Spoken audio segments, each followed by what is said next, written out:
గౌరవ ముఖ్యమంత్రి వర్యులు చంద్రబాబు నాయుడు గారికి, సహచార మంత్రులు, అధికారులందరికీ నా హృదయపూర్వక నమస్కారాలు. 75వ రాజ్యాంగ దినోత్సవ శుభాకాంక్షలు. ఎంతోమంది త్యాగాల ఫలితం స్వాతంత్రం. కానీ ప్రజలకి నిజమైన స్వాతంత్రం వచ్చింది మాత్రం నవంబర్ 26, 1950లో. రాజ్యాంగం అమలైన తర్వాతనే అందరూ సమానం అనే భావన వచ్చింది. మాట్లాడే హక్కు వచ్చింది, ప్రశ్నించే ధైర్యం వచ్చింది. స్వేచ్ఛ, సమానత్వం, సోదరభావం అందరికీ అందించారు. మనతో పాటు అనేక దేశాలకి స్వాతంత్రం వచ్చింది. కానీ ఈరోజు మనం చూస్తే వాళ్ళందరూ ఒక సంక్షోభంలో ఉన్నారు.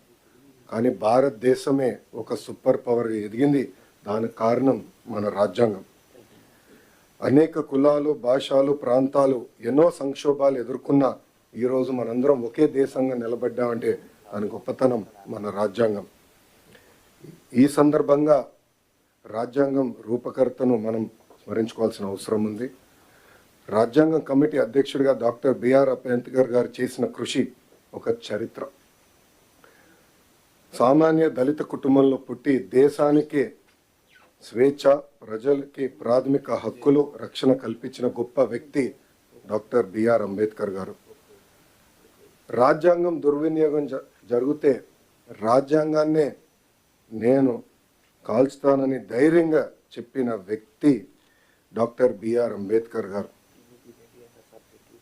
ఇప్పుడే గౌరవ ముఖ్యమంత్రి గారికి నేను చెప్పాను, సార్ ఈ మీటింగ్లో ఐఏఎస్ అధికారులు ఉన్నారు, కానీ ఐపీఎస్ అధికారులు కేవలం హోమ్ సెక్రటరీ గారు తప్ప ఎవరు లేరు ఈ రూమ్లో అని నేను గౌరవ ముఖ్యమంత్రి గారు చెప్పాను.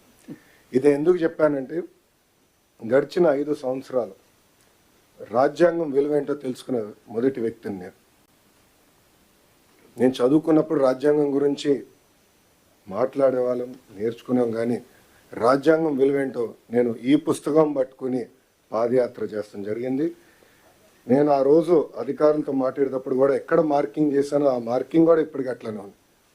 దీంట్లో మనం చూస్తే right to freedom, article 19, freedom of speech, freedom of expression ఏదైతే రాజ్యాంగం మనకు కల్పించిందో అది నేను పాదయాత్ర ప్రారంభిస్తాం కానివ్వండి, దాని ముందల గౌరవ ముఖ్యమంత్రి గారు ప్రతిపక్ష నేతగా ఉన్నప్పుడు అధికారులు అది సరిగా పాటించలేదు. అందుకే ప్రజలు ప్రజాస్వామ్యంలో తీర్పిచ్చారు. రాజ్యాంగాన్ని కాపాడాల్సిన బాధ్యత అధికారులందరిపైన ఉంది, ప్రజాప్రతినిధులపైన కూడా చాలా చాలా ఉంది. అందుకే సార్ దీంట్లో భాగంగా విద్యాశాఖలో మేము వచ్చే సంవత్సరం నుంచి బాలల భారత రాజ్యాంగం ఇవ్వాలని నిర్ణయం తీసుకుంటాం జరిగింది. దీంట్లో కాన్స్టిట్యూషన్లో ఉన్న అన్ని కాన్సెప్ట్స్ని సింప్లిఫై చేసి ఒక పిక్టోరియల్ ఫార్మాట్లో పిల్లలకి ఏజ్ అప్రోప్రియేట్కి ప్రధానంగా ప్రియాంబల్ అందిస్తూ ఫండమెంటల్ రైట్స్ ఏంటి, డ్యూటీ, స్ట్రక్చర్స్ ఆఫ్ గవర్నెన్స్ ఏంటి అనేది క్లియర్గా అందించాలని నిర్ణయం తీసుకున్నాం సార్. దాంట్లో భాగంగా భారతదేశానికి స్వాతంత్రం వచ్చిన కారకులైన మహాత్మా గాంధీ గారు, అంబేద్కర్ గారు, నెహ్రూ గారి గురించి కూడా దీంట్లో చాలా చెప్పాలని నిర్ణయించుకున్నాం. అంతేకాకుండా సివిక్ అవేర్నెస్ అనేది చాలా చాలా అవసరం. ఒక మాటలో చెప్పాలంటే చదువు పైన బాగా శ్రద్ధ పెడుతున్నాం, మార్కుల మీద పెట్టిన శ్రద్ధ, రెస్పాన్సిబిలిటీ, సివిక్ అవేర్నెస్ మీద మనం పట్టలేకపోతున్నాం. దానివల్ల సమాజం తీవ్రంగా నష్టపోతుందని మేము భావించి principles of justice, equality and fraternity పెట్టాలని మేము నిర్ణయించుకున్నాం. దీంట్లో సింపుల్ స్టోరీస్ రూపంలో పిల్లలకి అర్థే విధంగా చేయాలని మేము నిర్ణయించుకున్నాం. అంతేకాకుండా ఈ పుస్తకంలో ఇంటరాక్టివ్ యాక్టివిటీస్ పెట్టాలని, పజిల్స్, క్విజెస్ ఇవన్నీ పెట్టాలని కూడా నిర్ణయించుకున్నాం. ఇంతేకాకుండా రోల్ మోడల్స్ మన గాంధీ గారు కానివ్వండి, అంబేద్కర్ గారు కానివ్వండి, నెహ్రూ గారు కానివ్వండి, సర్దార్ పటేల్ గారు కానివ్వండి, మౌలానా ఆజాద్ గారు కానివ్వండి, సర్వేపల్లి రాధాకృష్ణ గారు కానివ్వండి, వాళ్ళ గురించి రోల్ మోడల్, సింపుల్ ప్రొఫైల్స్ కూడా ఏర్పాటు చేయాలని నిర్ణయించుకున్నాం సార్. దాంట్లో భాగంగా ఒక కమిటీ వేయాలని నిర్ణయించుకున్నాం. కాన్స్టిట్యూషనల్ లీగల్ ఎక్స్పర్ట్స్ ఒక పక్కన, ఎడ్యుకేటర్స్ ఇంకో పక్కన, children literature authors, illustrators, visual designers, social scientist, civic educators, policy makers, ప్రజాప్రతినిధులు, చైల్డ్ రైట్ ఆర్గనైజేషన్స్. సో వీళ్ళందరినీ ఒక కమిటీగా తీసుకొచ్చి ఒక కాంపిటీషన్ మార్గంలోనే ఈ బుక్ రూపొందించాలనేది మీ ఆదేశాల మేరకు మేము విద్యాశాఖలో చేస్తాం జరుగుతుంది సార్. ఇది వచ్చే సంవత్సరం నుంచి పిల్లలందరికీ అందించాలని నిర్ణయం తీసుకున్నాం. ఇది స్కూల్ కరికులంలో ఇంటిగ్రేట్ చేస్తూ టీచర్కి అవసరమైన ట్రైనింగ్ కూడా అందించి పెద్ద ఎత్తున వైడ్ డిస్ట్రిబ్యూషన్ కూడా చేద్దామని సార్. పబ్లిక్ లైబ్రరీస్ కూడా పిల్లలకి పెద్దవాళ్ళు కూడా అందుబాటు తీసుకొచ్చే విధంగా చేస్తామని సభాముఖంగా తెలుపుకుంటూ, ఇక్కడున్న అధికారులందరినీ నేను కోరేది ఒకటే, రాజ్యాంగం అనేది అందరికీ సమానంగా అమలు అవ్వాలి. గత 5 సంవత్సరాలు ప్రజలు చాలా ఇబ్బంది పడ్డారు, నష్టపోయారు. మేమందరం కూడా దాంట్లో భాగస్వామ్యమే. ఈరోజు ఈ రాజ్యాంగాన్ని సమానంగా అందరికి అమలు చేయాలని ఈ సభాముఖంగా అధికారులందరినీ నేను కోరుకుంటూ, ఒక ఆంధ్ర మోడల్ ఆఫ్ ఎడ్యుకేషన్ తీసుకురావాలనేది గౌరవ ముఖ్యమంత్రి గారు ఇప్పటికీ మాకు చెప్తాం జరిగింది. దాంట్లో మేమందరం అహర్నిశలు కష్టపడుతున్న డిపార్ట్మెంట్ కూడా చాలా ఇది సీరియస్గా తీసుకుంటాం జరుగుతుంది.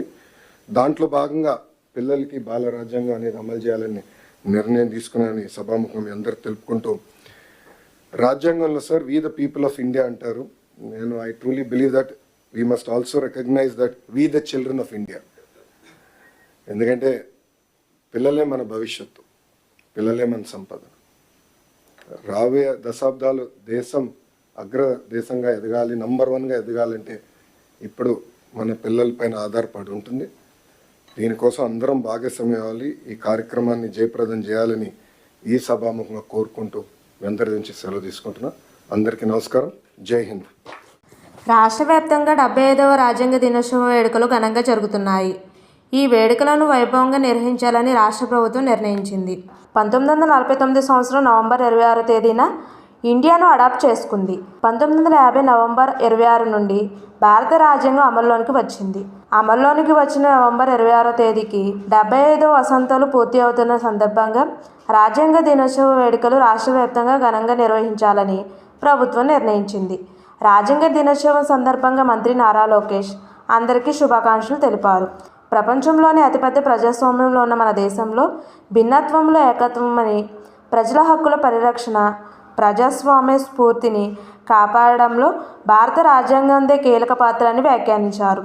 రాజ్యాంగం అమల్లోనికి వచ్చి 75వ వసంతంలోనికి అడుగుపెడుతున్న శుభ సందర్భంలో రాజ్యాంగ నిర్మాణాలపై డాక్టర్ బిఆర్ అంబేద్కర్, న్యాయకోవిదులు, రాజ్యాంగ నిపుణులు, స్వాతంత్ర్య సమరయోధులు సేవలను సమర్పించుకోవడం మన కర్తవ్యమని అన్నారు.